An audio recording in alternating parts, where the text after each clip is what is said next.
This is the first step in teaching your dog fly or to go around a cone. So to start, you're going to be sitting in a chair and you're going to have a cone directly in front of you so that your dog has no option but to go around the cone. So you don't want to start with it out here because your dog may choose to go between you and the cone.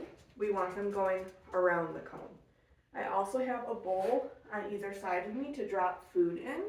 I like to use a bowl so that the dog is set up for the next send around the cone versus if I toss the treat on the ground, sometimes it'll bounce and then your dog's looking for the treat and then they might be in the incorrect position.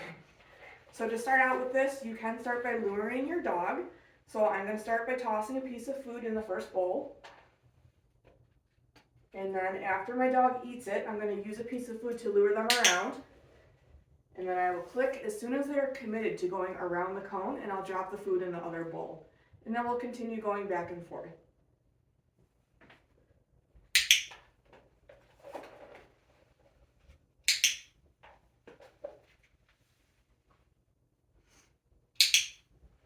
So I've already worked on this with Kramer, so he understands this behavior.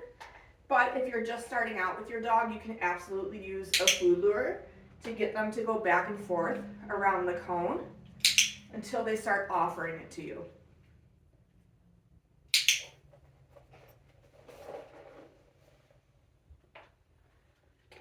Once your dog starts to understand that going around the cone means they'll get a reward, you can start to move the cone out just a little bit so that they have to go a little bit further away from you to go around the cone. You do want to make sure it's still close enough to you so that if your dog starts to go between you and the cone, you can just easily put your foot out and it will prevent them from going between you and the cone.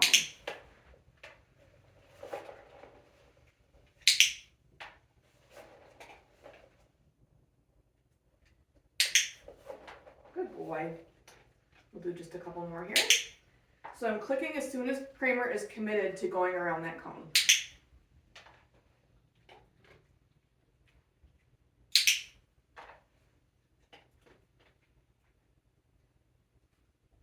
Good job, bud.